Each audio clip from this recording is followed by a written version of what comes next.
My name's Emily Harper. I'm 32, a graphic designer living in Portland, Oregon, and I've always been my dad's shadow. Growing up in Seattle, I was the kid trailing him to the marina, learning to tie knots before I could spell my name. Dad's 60th birthday was coming up, and I wanted it to be unforgettable. For 3 years, I'd saved every spare dollar for a family sailing trip to Alaska, his dream since I was little. He'd talk about glaciers glowing blue under the midnight sun, his eyes bright with wonder. I could already picture him at the helm, wind in his graying hair, smiling like a kid. But when I showed up at my parents' house one rainy afternoon, my mom's words hit like a rogue wave. "We all agreed. You're not welcome at your dad's birthday party," she said, her voice sharp, lips curling into something cruel. That moment sparked a storm I never saw coming, one that would unravel everything I thought I knew about family. Let me back up. My dad, Jack Harper, is the kind of guy who'd fix your bike chain in a downpour and never complain. He taught history at a community college, always sneaking me books about explorers and far-off places. Every summer we'd sail Puget Sound, just the two of us, mapping imaginary routes to the Arctic. He was my anchor in a family that often felt like choppy waters. My mom, Laura, was different. She ran a boutique real estate firm, all polished smiles and calculated charm. To her, I was never quite enough. My younger sister, Megan, was her pride, the one who followed her into business school, always poised, always perfect. Family dinners were a stage for Mom to praise Megan's latest deal while my freelance design work got a polite nod, if that. "Why can't you be more like Megan?" was her refrain, a song I'd heard since grade school. Megan, 4 years younger, seemed to glide through life. She aced exams, landed a corner office by 27, and had Mom's approval tattooed on her soul. I tried to keep up, but my art degree from the University of Washington and my quirky portfolio never measured up. When I moved to Portland for a design gig, Mom called it running away. Dad, though, drove the moving van, cracking jokes about my thrift store couch. He was my safe harbor, the one who believed in me when I doubted myself. Last spring, when he had a health scare, a bout of pneumonia that kept him in the hospital for a week, everything shifted. Seeing him frail, hooked to an IV, made time feel urgent. I promised myself his 60th would be a gift, something to outshine every birthday before. I'd been saving for years, living frugally in my tiny Portland apartment, skipping vacations and taking extra freelance jobs. By that fall, I had $52,000 tucked away for the Alaska trip. Dad always talked about sailing the Inside Passage, tracing the routes of early explorers, and spotting whales and eagles against a backdrop of icy peaks. I found a charter company in Juneau, the Arctic Star, offering a 12-day private cruise for our family. The boat, a sleek 40-foot sloop, had cabins for 6, perfect for me, Dad, Mom, Megan, and Megan's husband, Nate. I booked a naturalist guide to narrate the wildlife and history, knowing Dad would eat it up. Every detail, from the itinerary to the onboard chef, was chosen with him in mind. I could already see him sketching the fjords, his old journal open on his lap. That summer, I pitched the idea over dinner at my parents' cedar-shingled house in Seattle. Rain tapped the windows as I passed around brochures, my voice bubbling with excitement.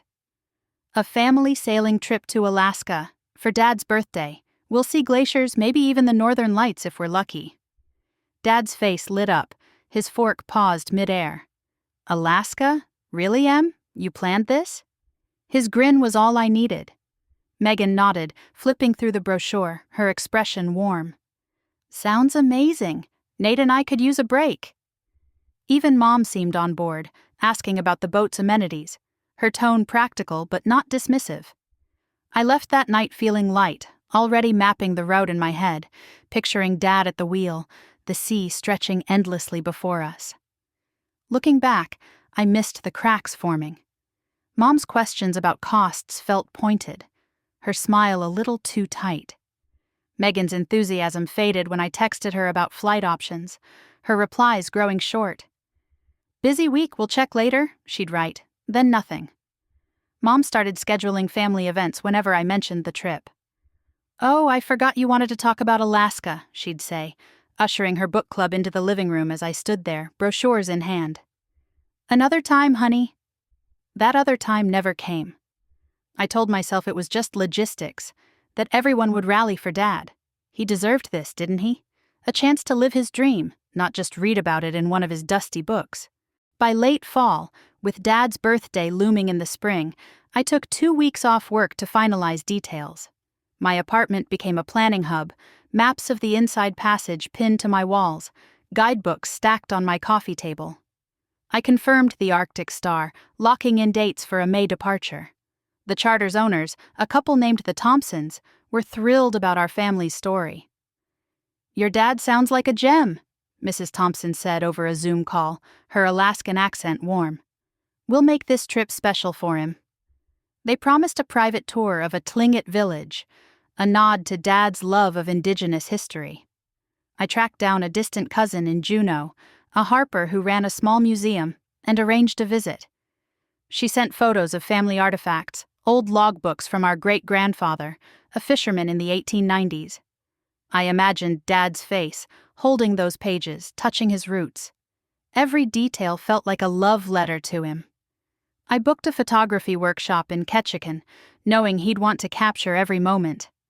I reserved spots for a kayaking excursion in Glacier Bay, picturing us paddling side by side. Confirmation emails piled up, each one a step closer to the dream. But as my excitement grew, my family's response cooled. Mom started pushing for a simpler celebration. "Your dad doesn't need all that fuss," she said during a Sunday call, her voice clipped. "A nice dinner at home would do." This from the woman who threw herself lavish galas every birthday, complete with catered canapes and live jazz. Megan grew distant, her texts about the trip vague. "Sounds good, Em. Whatever you think." Nate, usually chatty, stopped replying altogether. Only Dad stayed excited, texting me grainy photos of Alaskan wildlife from his old National Geographic magazines. "Look at this orca. We'll see these, right?" His enthusiasm kept me going, even as doubt crept in. One chilly evening, Mom invited me to dinner. I drove up from Portland, a 3-hour trek through mist and evergreens, carrying a gift for Dad, a leather-bound journal for the trip, embossed with a compass. The house smelled of rosemary and garlic, but the air felt heavy. Megan and Nate were already there, their voices low, stopping when I walked in. "Just talking about spring plans," Mom said, avoiding my eyes. Dinner was strange. Every time I mentioned Alaska, the conversation swerved. Dad started asking about the itinerary, only for Mom to interrupt with a story about her latest listing or Megan to pivot to Nate's promotion. It felt rehearsed, like they were dodging me. After dessert, I stepped onto the porch to take a work call. As I hung up, I heard Mom and Megan in the kitchen, their voices sharp. "She's taken over his birthday," Mom said, "as if she's the only one who knows what Jack wants." Megan's tone was cold. "It's always Emily and Dad. We need to stop this before she books everything. He deserves a real party, not some boat trip he's too old for." Their words hit like a slap. Was that how they saw my gift? A selfish grab for Dad's attention? I drove back to Portland that night, my stomach knotted. Was I pushing this trip for Dad or for me? Did he really want it, or was I blind to his needs? The next morning, Dad called, asking about the kayaking excursion. "I've been practicing my paddle strokes in the garage," he said, chuckling. His joy was real, not some polite act. This was his dream, not mine. I doubled down, confirming deposits, ignoring the growing tension. But Mom and Megan's resistance sharpened. "You're stressing him out," Megan said during a rare call, her voice accusing. "He's just too nice to tell you." The idea that I couldn't read Dad, that I was forcing him into something he didn't want, stung deep. They were painting him as fragile, a man who needed protection from his own daughter. My 59-year-old father, who still biked to work and sailed every weekend, suddenly couldn't handle a cruise. By winter, with bookings needing final payments, Mom texted me to come over and talk about birthday plans. I arrived at their house on a stormy evening, spotting Megan's Tesla in the driveway. Odd, since she rarely visited midweek. The house looked the same, all warm lights and cedar charm, but something felt off. Inside, Mom, Megan, and Nate sat in the living room, their conversation halting when I entered. "No, Dad." "Where is he?" I asked, my voice tight. "At his book club," Mom said too smoothly. "We thought we'd talk first." My gut twisted. This wasn't a discussion. It was an ambush. Mom leaned forward, her hands clasped like she was about to close a deal. "We've been thinking about your plans for your dad's birthday. The sailing idea is sweet, but we think something local makes more sense." I blinked, caught off guard. "Local? Dad's obsessed with Alaska. He's been sending me whale facts for months." Megan jumped in, her tone polished, like she was pitching a client. "We've talked it over. A big party here would be better for everyone, family, friends, and his colleagues."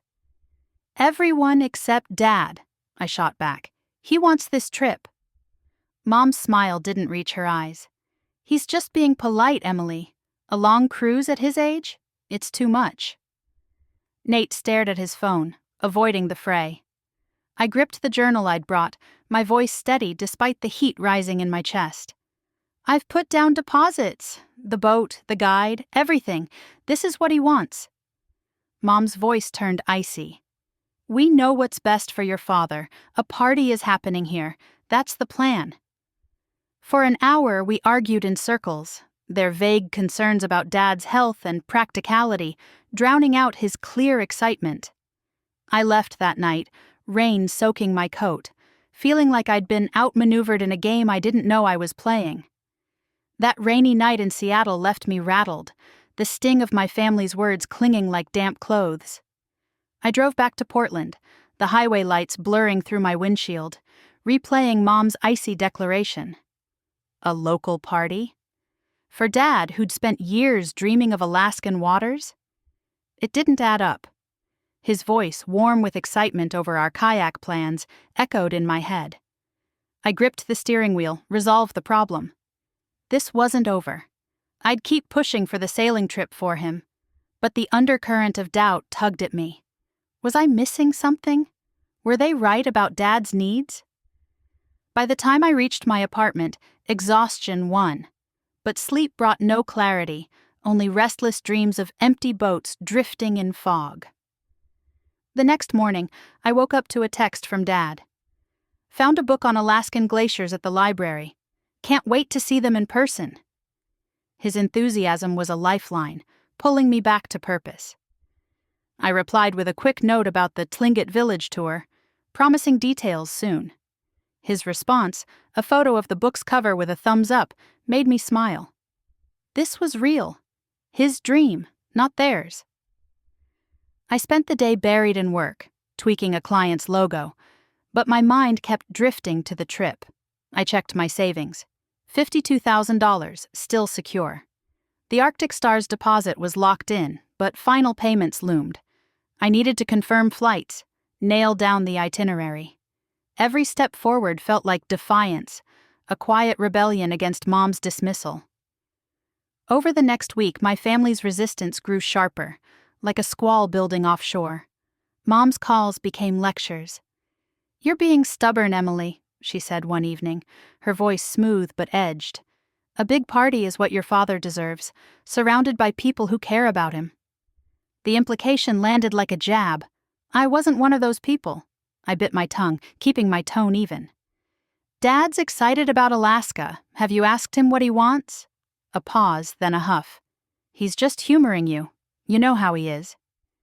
Her certainty that she knew Dad better than I did burned. Megan was worse. Her texts were clipped and patronizing.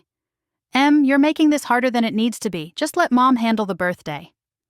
Nate, usually a buffer, went silent, his absence louder than words. I felt like I was shouting into a void, my voice swallowed by their united front. I tried to stay focused, diving deeper into planning. I called the Thompsons, the charter owners, to confirm the naturalist guide. "Your dad's gonna love this," Mr. Thompson said, his voice crackling with warmth. "We've got a route planned through Tracy Arm Fjord, icebergs the size of houses." I could picture Dad, sketchbook in hand, capturing the scene. I emailed Juno's cousin, Clara Harper, about the museum visit.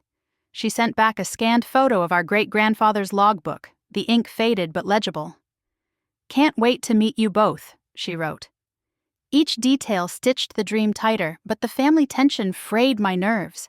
Was I pushing too hard? Was this about Dad or my need to prove something? One frosty morning, I drove to Seattle for a family brunch, hoping to clear the air. The invite came from Megan, her text unusually warm. "Let's talk, Em. Just us." I arrived at their favorite waterfront cafe, the air thick with coffee and sea salt. Dad was there, his flannel shirt rumpled, a book on Alaskan wildlife tucked under his arm. He hugged me tight, whispering, "Tell me more about that kayak trip." I grinned, but the moment soured when Mom and Megan arrived, their smiles rehearsed. Nate trailed behind, avoiding my gaze. The meal was a dance of avoidance. I brought up the sailing plan, and Mom steered to her latest real estate coup. Dad asked about the fjords, and Megan pivoted to her new office. It was a script, and I wasn't in it.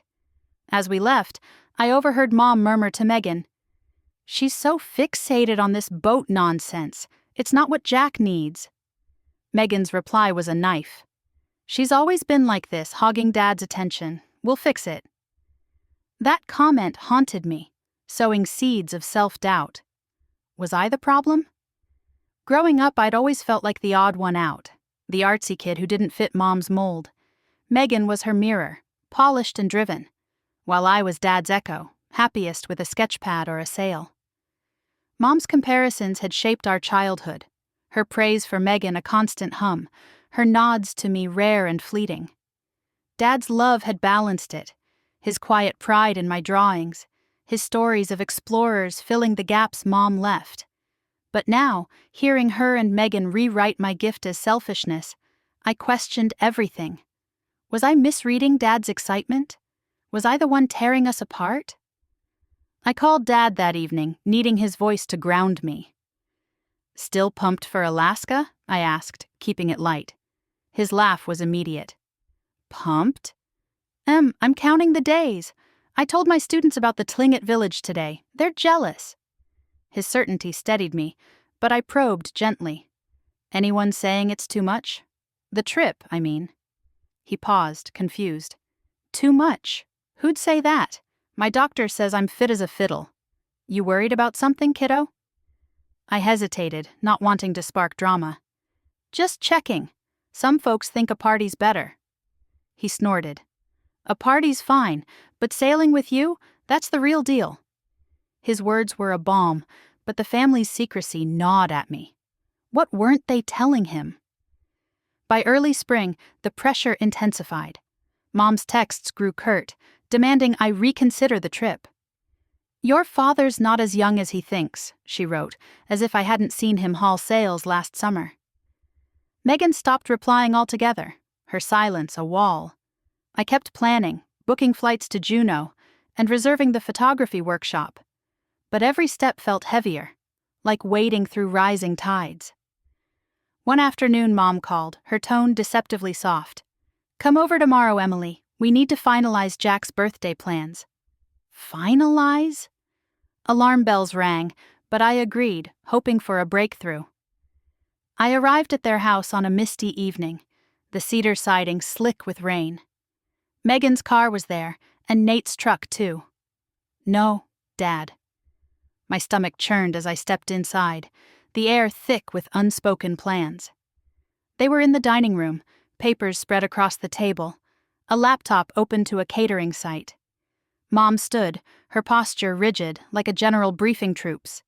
Megan sat, typing furiously, while Nate stared out the window. "Where's Dad?" I asked, my voice sharper than intended.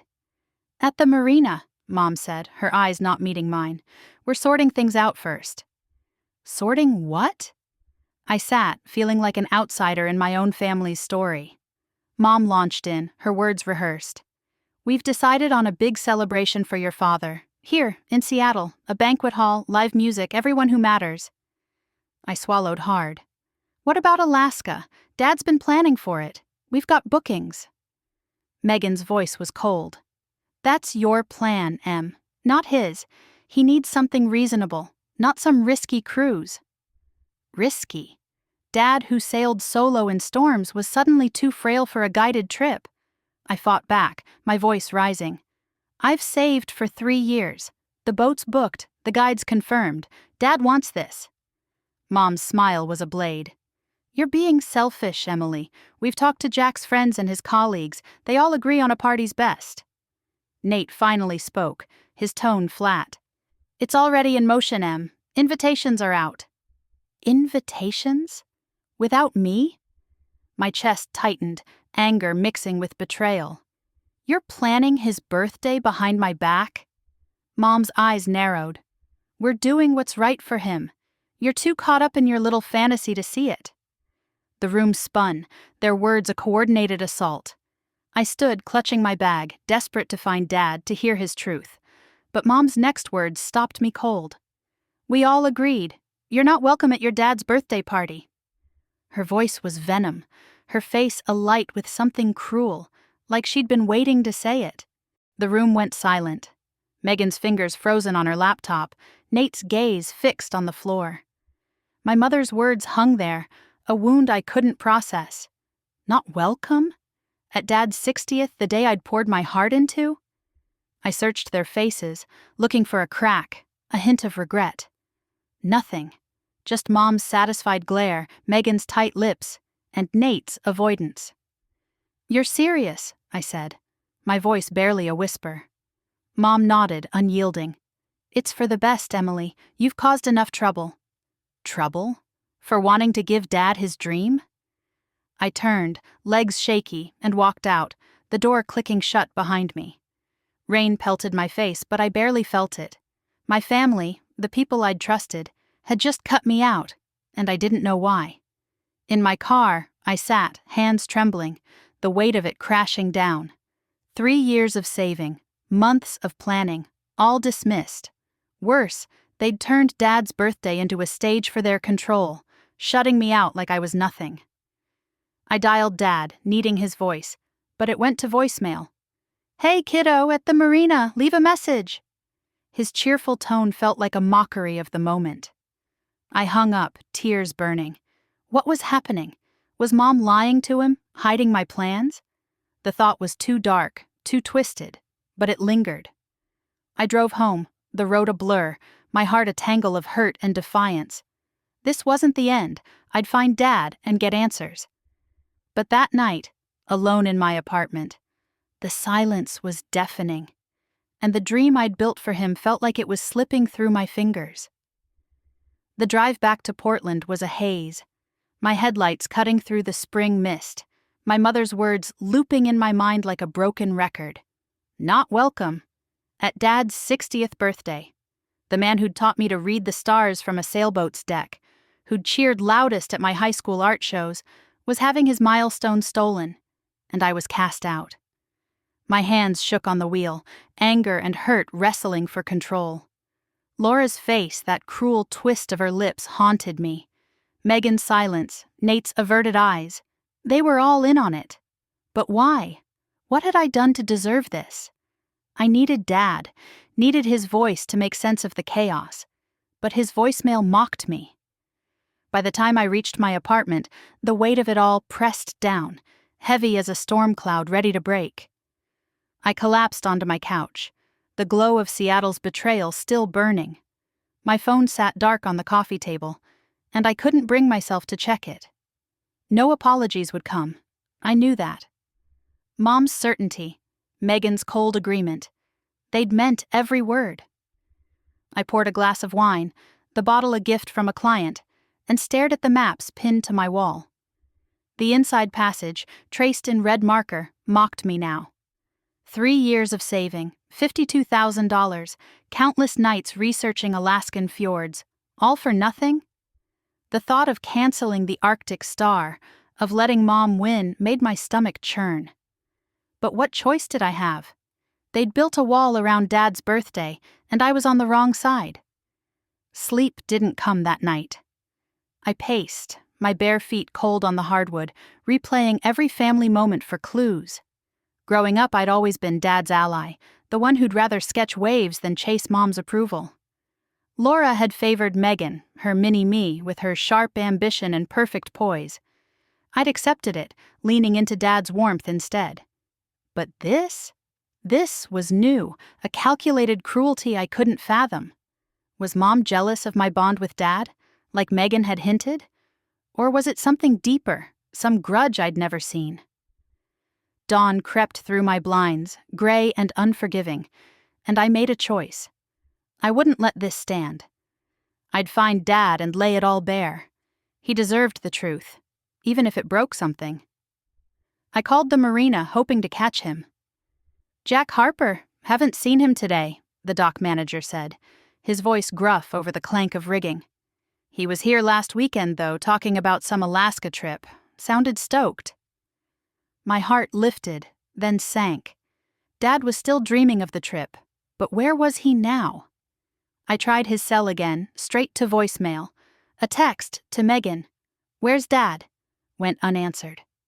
Mom's number stared at me, but I couldn't face her voice, not yet. Instead, I drove to Seattle, the 3-hour trip fueled by coffee and determination.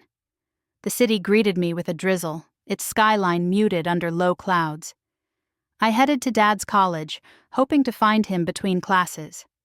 The campus was quiet, cherry blossoms littering the paths. I found Dad's office, a cluttered nook filled with books and nautical charts. He wasn't there, but his assistant, a grad student named Priya, was.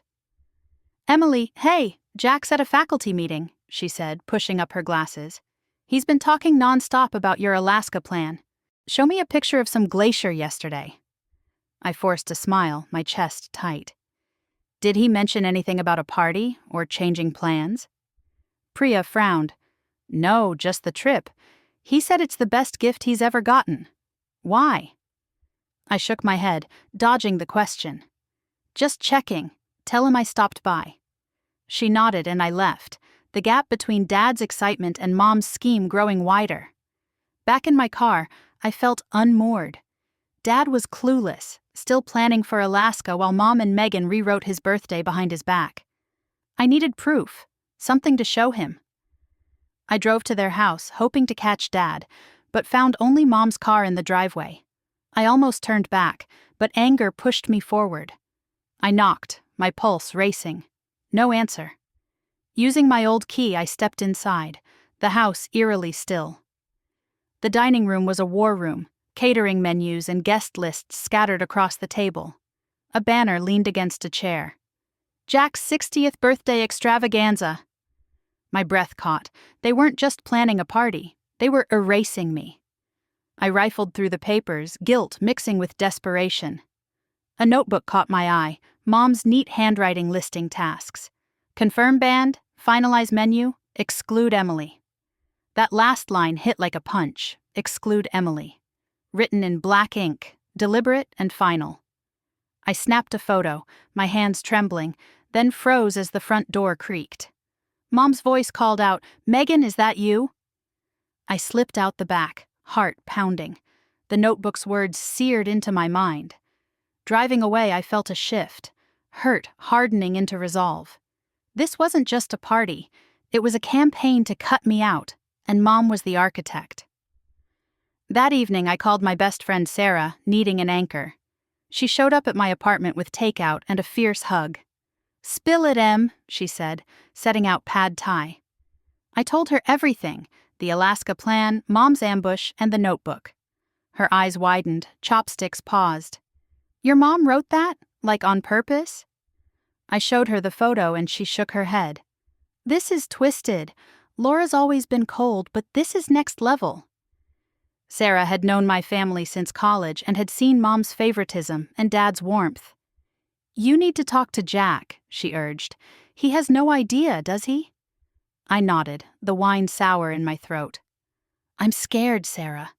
What if Mom's turned him against me too?" Sarah leaned forward, her voice firm.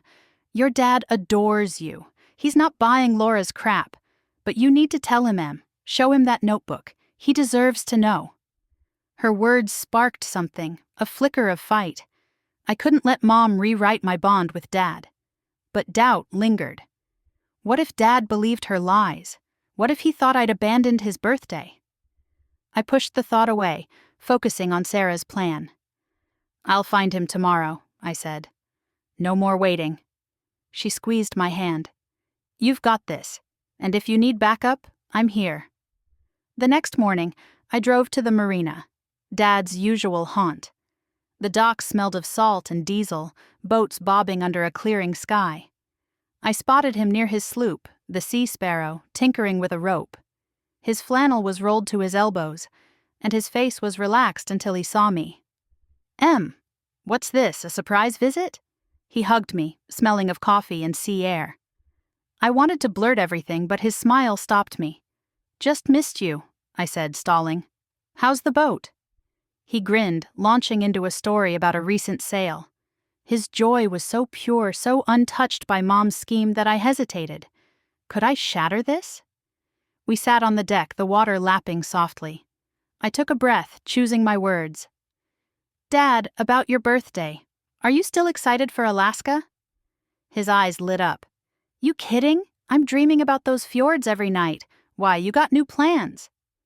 His trust hit me hard. "Some people think it's too much," I ventured. "Like maybe a party's better." He laughed, waving it off.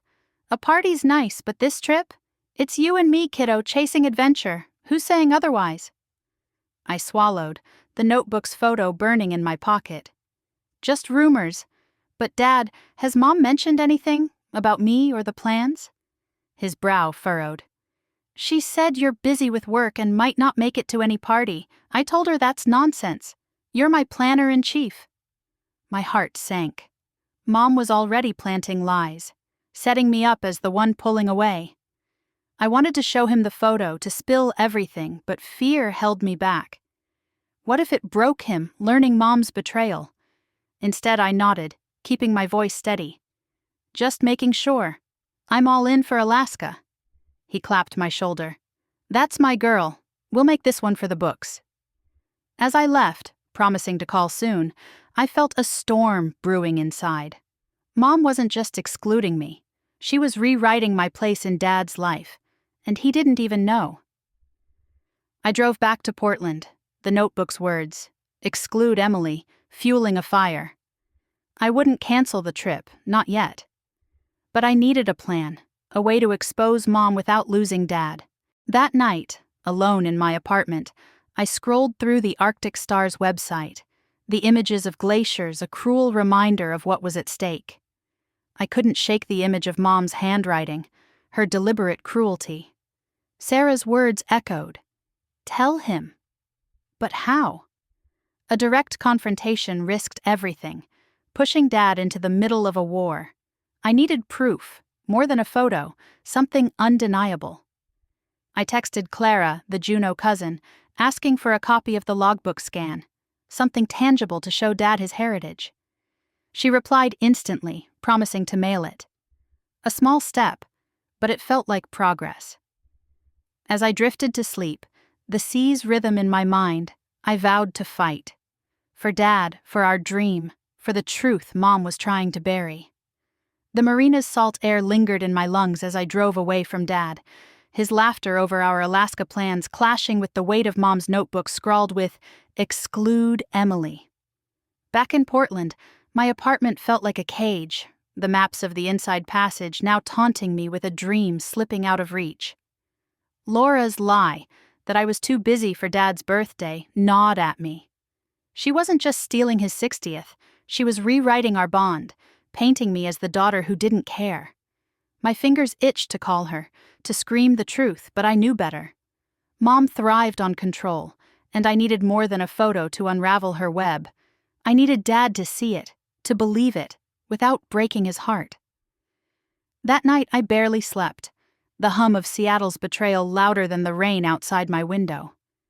Morning brought a package from Clara, our Juneau cousin. Inside was a photocopy of our great-grandfather's logbook, its pages brittle with age, detailing his life as a fisherman. A note from Clara read, "For Jack. Bring him to Alaska. He belongs here." I traced the faded ink, imagining Dad's face when he held it. This was why I'd saved for 3 years, why I'd fought for the Arctic Star. Not for me, but for him, to touch the roots he'd always chased in his history books. I tucked the logbook away, its weight grounding me. I couldn't give up, not when Dad's voice still rang with excitement. But Mom's scheme was closing in, and time was running out. Final payments for the trip loomed, and I needed to know where Dad stood, what he knew. I tried calling him, but his phone went to voicemail again. "At the college, grading papers. Catch you later, Em." His cheer felt distant, like a lighthouse fading in fog. Megan's number stayed silent, her texts unanswered since our last fight. I even tried Nate, hoping his quiet loyalty might crack, but nothing. Mom's silence was the loudest, a deliberate wall. I felt like I was sailing blind with no chart to guide me through their coordinated betrayal. Sarah's advice echoed, show Dad the truth, but fear held me back. What if he doubted me? What if Mom had already poisoned him against me? I needed more proof, something undeniable to cut through her lies. On a whim, I checked Mom's social media, something I rarely did. Her latest post stopped me cold. A photo of her and Megan at a Seattle banquet hall, smiling with a caterer, captioned, "Planning something special for Jack's big day." No mention of me, no hint of Alaska. The comments were a flood of excitement from aunts, uncles, and Dad's colleagues. "Can't wait for the party. Jack's going to love this." My stomach twisted. They were all in on it, or at least thought they were. Mom had spun a narrative where I didn't exist, where her lavish bash was Dad's dream. I scrolled further, finding a group chat screenshot she'd shared, organizing Jack's 60th birthday committee. My name was nowhere, but Megan's was bolded, her role as co-planner clear. The exclusion wasn't just personal, it was public, a spectacle. I drove to Seattle that afternoon, the road a blur of evergreens and gray sky. I didn't have a plan, just a burning need to confront this head-on. The college was my first stop, hoping to catch Dad. His office was empty, but Priya, his assistant, was there sorting papers. "He's at a department lunch," she said, then hesitated. "Everything okay, Emily?" "You look stressed." I forced a smile, my voice tight. "Just family stuff. Did Jack mention anything about a party? Not the trip, but something local?" Priya's brow creased. "Yeah, he said Laura's planning some big shindig. He seemed confused, though. He kept saying he thought you were handling the birthday with the Alaska thing." My heart sank. Mom was weaving her lies around him, and he was caught in the middle, unaware. I thanked Priya and left, my mind racing. Dad was still banking on Alaska, but Mom's party was gaining steam, pulling him into her script. I drove to their house, hoping to find him, but the driveway was empty.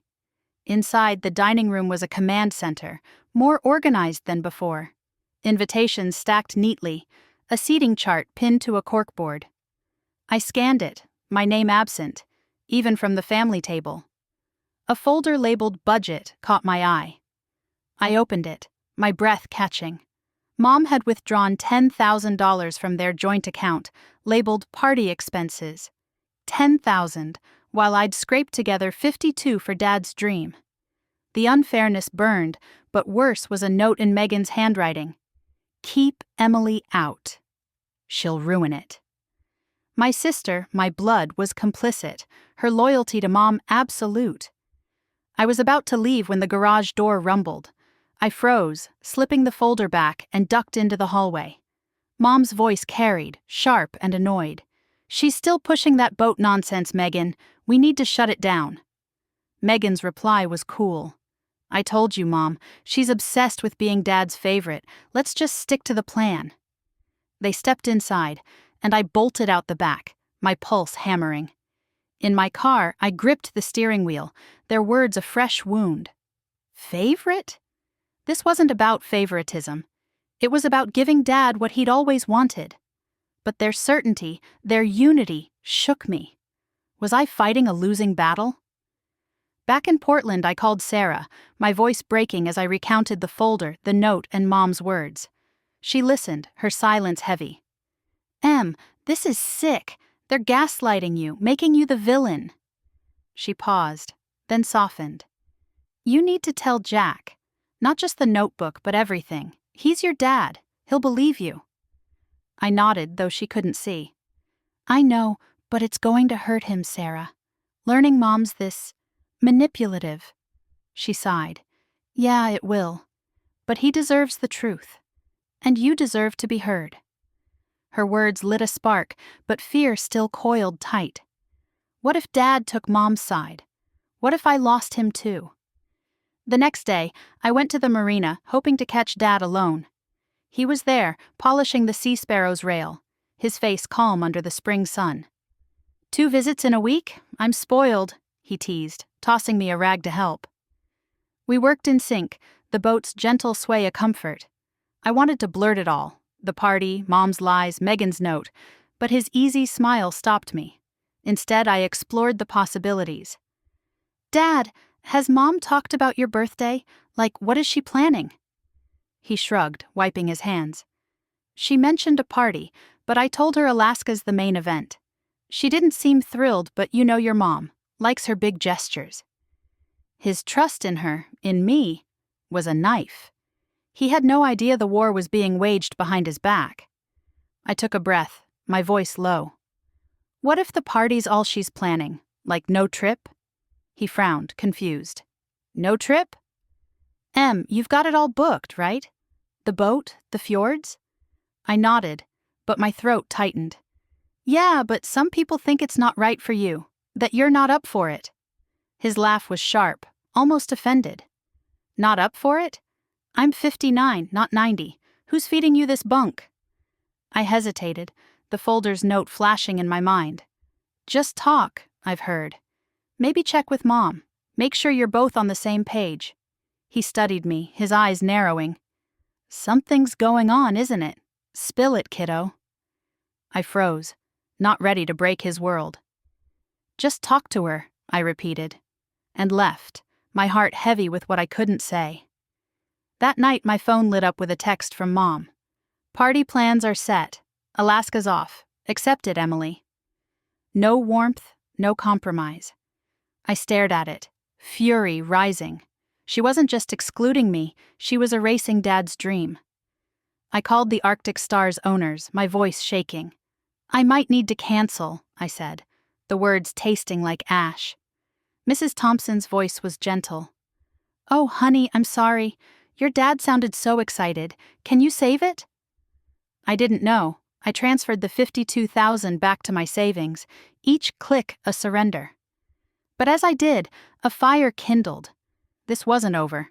I'd confront Mom and show Dad the truth, even if it tore us apart. I texted him, need to talk. Tomorrow. Just us.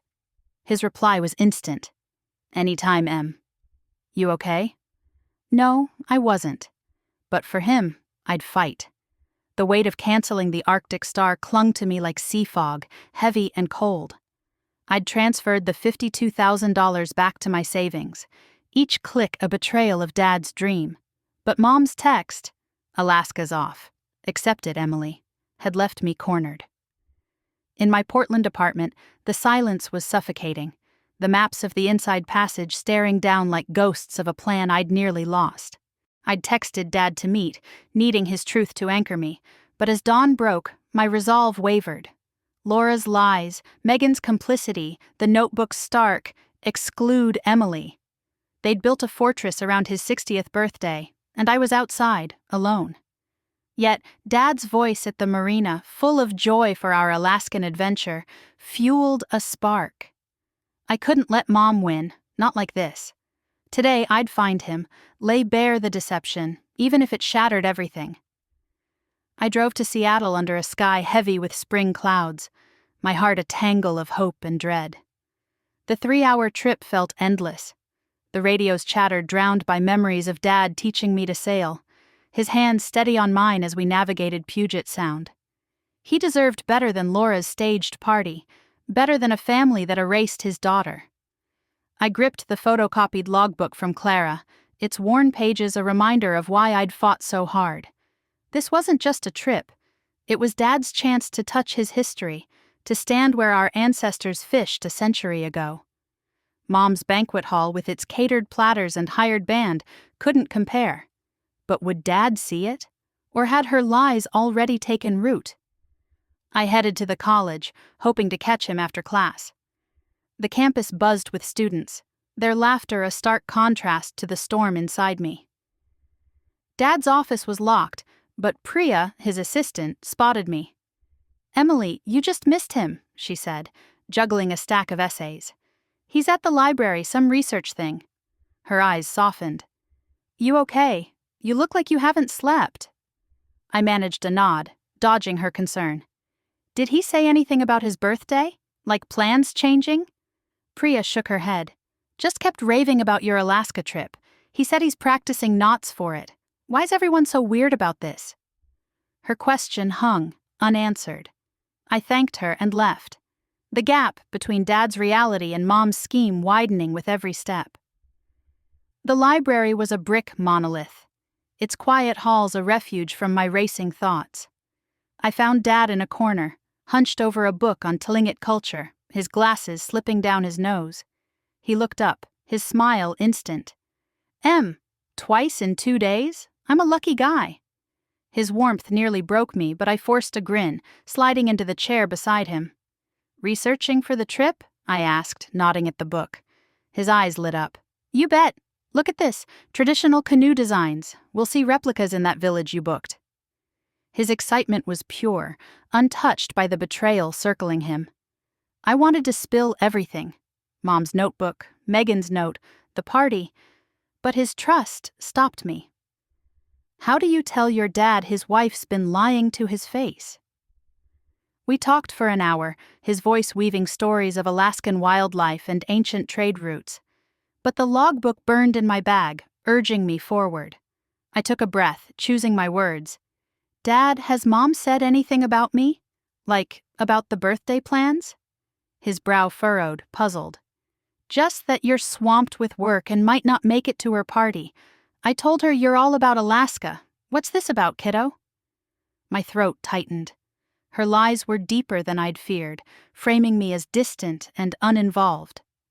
"I'm not swamped," I said, voice low. "I've been planning this trip for you, every detail, but some people, they're saying it's not happening." His frown deepened. "Not happening? You've got the boat booked, right? The Thompsons, the fjords?" I nodded, but the truth clawed at me. "Just talk to Mom, ask her what's really going on." He leaned back, studying me. "You're holding something back. Come on, out with it." I hesitated, the library's hush amplifying my fear. If I showed him the notebook's photo, the budget folder, would it break him? Instead, I pulled out Clara's logbook, sliding it across the table. "This came from Juneau, our great-grandfathers. It's why I planned the trip. For you." His fingers traced the pages, his face softening with wonder. This is incredible. You did all this for me?" His voice cracked, and I saw tears in his eyes, a rare glimpse of his heart laid bare. "I did," I whispered, "but not everyone wants it to happen." He gripped the logbook, his jaw tight. "Let me talk to your mom. Something's not right here." I left him there, promising to meet soon, my chest a mix of relief and terror. He'd seen the logbook, felt its weight, but the full truth, Mom's betrayal, was still mine to carry.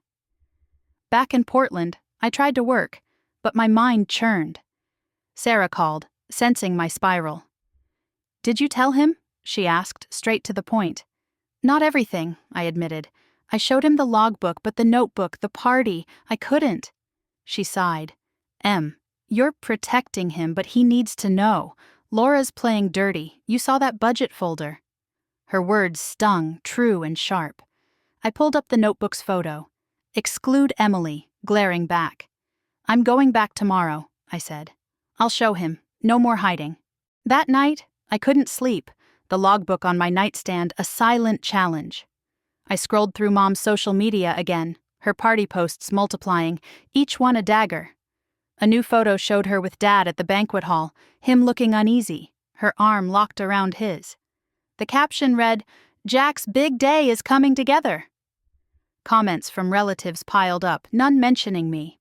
My absence was deliberate, a narrative Mom controlled. Then I found an email, forwarded by mistake from Megan to Mom, meant for the caterer. It listed party details, including a note. No need to accommodate Emily's dietary preferences. She won't be attending. My vegan diet, a small but known part of me, was erased without a thought.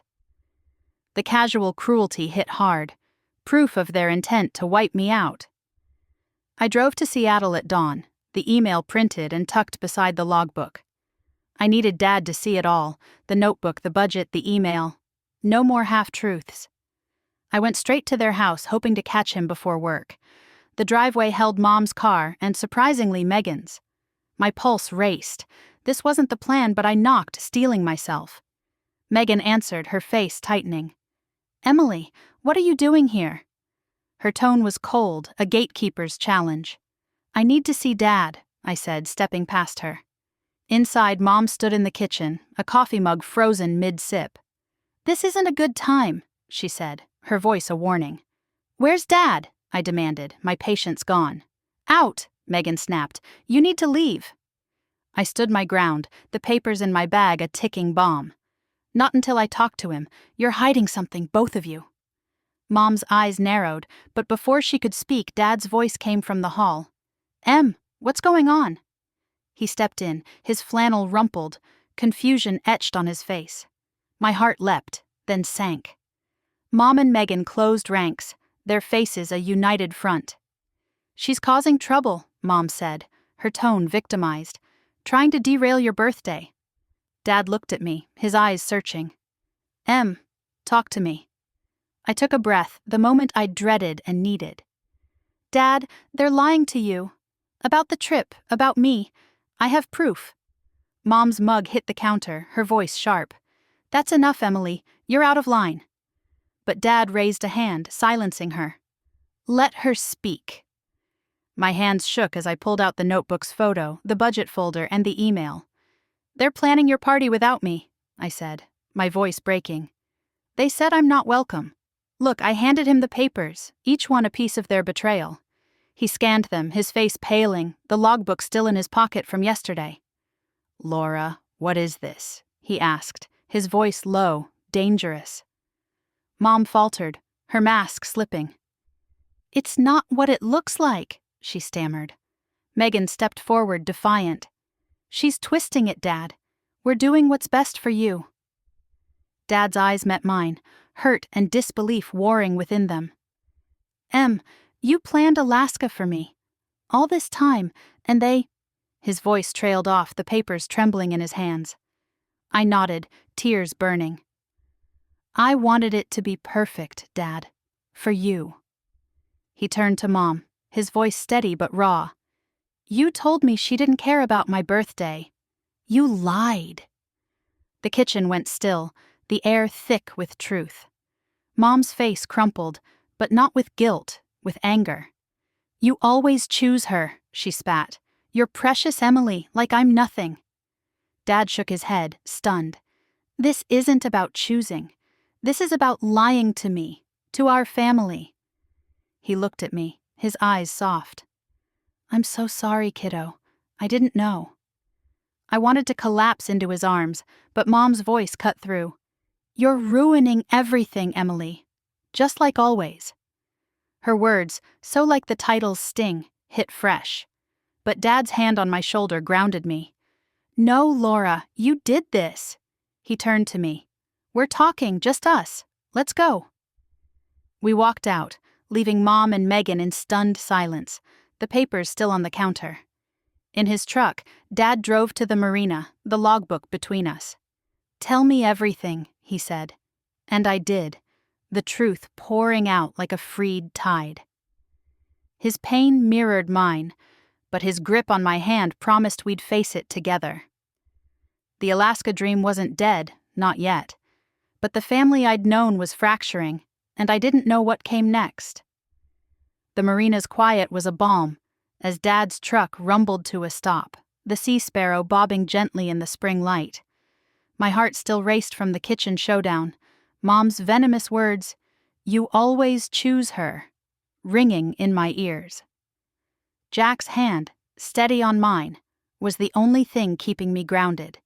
He'd seen the truth now, the notebook's cruel "exclude Emily," the budget folder, and the email erasing my place. His face, etched with pain and disbelief, mirrored my own. We'd left Laura and Megan in stunned silence, but the victory felt hollow. My family was splintering, and the Alaska trip, the dream I'd fought for, hung by a thread. As we stepped onto the dock, Dad's voice was soft, raw. "Tell me what you need, Em. We're in this together." His promise sparked hope, but the road ahead loomed daunting. We sat on the Sparrow's deck, the water's gentle lap a contrast to the storm inside me. I spilled everything: the years of saving, the Arctic Star's itinerary, Mom's growing resistance, and the party's public spectacle. Dad listened, his eyes fixed on the horizon, the logbook from Clara resting in his lap. "I thought Laura was just being her usual self," he said, voice heavy, pushing for control, like always. "But this? Lying to me? To everyone? About you?" He shook his head, a tear catching the light. "I failed you, kiddo. I should have seen it." My throat tightened. "You didn't fail me, Dad. She hid it from both of us." I squeezed his hand, needing him to believe it. "You're here now. That's what matters." He opened the logbook, tracing our great-grandfather's scrawl. "This trip, Em. You planned it for me, for our history, and they tried to take it away." His voice cracked, anger mixing with grief. Why would she do this? I'd asked myself the same, turning it over like a puzzle with no edges. "I think she's jealous," I said, the words tasting bitter. "Of us, our bond." Megan said, "I'm your favorite, like it's a crime." Dad's laugh was sharp, pained. "Favorite? You're my daughter. I love you both, but you and me, we've always had this." He gestured to the boat, the sea. "Laura never got that, but to hurt you like this?" He sighed, the weight of 35 years of marriage pressing down. We stayed there, talking until the sun dipped low, the air cooling. Dad's questions came slow and deliberate, piecing together the betrayal. "She told me you were too busy for my birthday," he said, wincing. I questioned it, but she'd changed the subject, show me party plans. "I thought you were just swamped with work." The manipulation's depth hit me anew. Mom hadn't just excluded me, she'd rewritten my role, making me the absent daughter. "I was never too busy," I said, my voice breaking. "I saved every penny for you." He pulled me close, his flannel rough against my cheek. "I know, Em. I know." The conversation turned to Alaska. "Is it too late?" he asked, hoping to flicker. "The boat? The trip?" I hesitated, the cancellation call to the Thompsons still raw. "I started canceling, Dad. Mom's text, the party. It felt like I had no choice." His face fell, but I rushed on. "But I didn't finalize it. The money's still there. We could rebook, maybe smaller, just us." His eyes lit up, a spark of the old Jack. "Just us? You and me sailing the fjords?" I nodded, a smile breaking through. "Yeah, no banquet hall, no lies, you, me, and the sea." He grinned, gripping the logbook. "Let's do it. Call the Thompsons. Tell 'em we're back on." That night, back in Portland, I called the Arctic Star's owners, my voice steadier than I felt. Mrs. Thompson's warmth flooded the line. "Emily, I was praying you'd change your mind. Your dad's trip is too special to lose." We reworked the plan. A shorter cruise, 8 days, just Dad and me, hitting the key spots: Tracy Arm Fjord, Glacier Bay, the Tlingit Village. The cost was lower, but every detail still screamed Dad. Wildlife tours, a kayak excursion, a visit to Clara's museum. I locked in new flights to Juneau, my savings taking a hit, but worth it. Each confirmation email felt like reclaiming ground Mom had stolen. I texted Dad, "It's happening. Alaska's ours." His reply, a photo of him tying knots in his garage, captioned, "Ready, Captain," made me laugh through tears. But the family fallout loomed. Mom's silence was deafening. Her social media had been dark since the confrontation. Megan's number stayed blocked, her note, "Keep Emily out," a wound I couldn't touch. Nate sent a single text. "I'm sorry, Em. Didn't know it was this bad." I didn't reply. His apology was too late.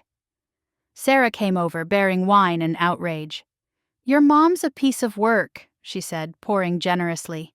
"But you and Jack, you're unstoppable." Her faith bolstered me, but doubt crept in. "What if Mom twists this again?" I asked, swirling my glass. "She's had years to play these games." Sarah's eyes were fierce. "She's exposed now. Jack knows the truth. And you've got proof.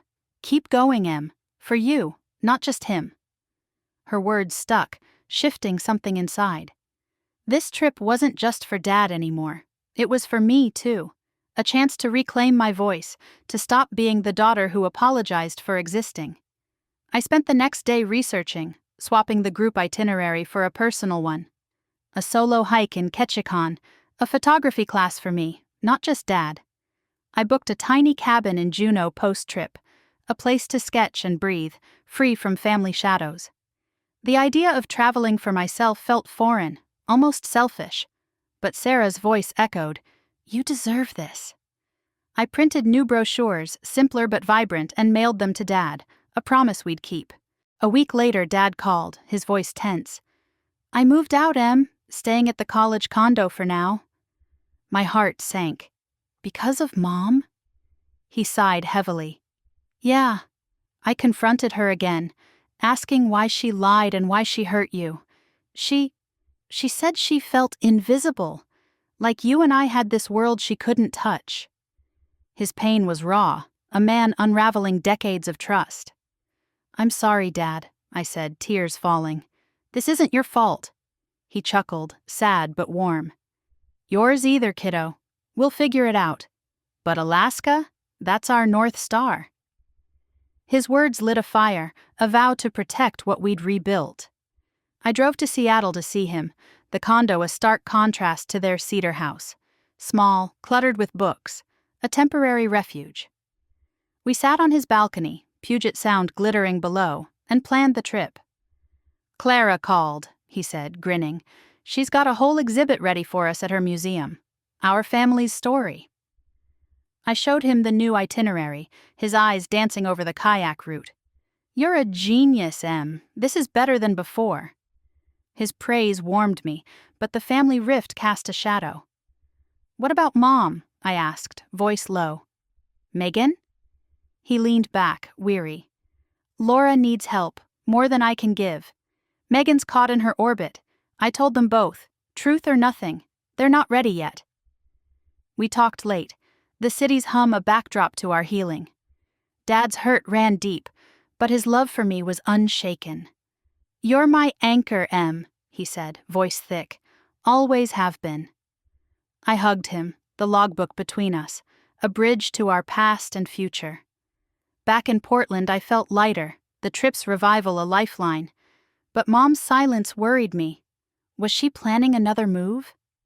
I checked her social media, finding a new post. "Jack's birthday will be unforgettable. Stay tuned." No mention of the fight or me. The comments, relatives gushing, twisted the knife. She was still spinning her narrative, undeterred. I called Priya, needing an ally. "Your dad's a mess, but he's strong," she said. "He showed me your brochures, said you're saving his birthday." Her support steadied me. "Keep an eye on him?" I asked. "Always," she promised. As I hung up, a text from Dad arrived. "Found a Tlingit phrasebook, practicing for the village." His resilience was a gift, pulling me forward. I booked the final payments, my savings bruised but alive. The Alaska dream was reborn, but the family wounds were raw. I didn't know what Mom would do next, or if Megan would ever see past her loyalty. But Dad and I had the sea, and that was enough for now. The Seattle marina faded in my rear view as I drove back to Portland. Dad's promise, "Alaska's our North Star," warming me against the chill of Mom's latest social media post. Laura was still spinning her narrative, touting Jack's 60th as her triumph. But I wasn't the same Emily she'd cast out.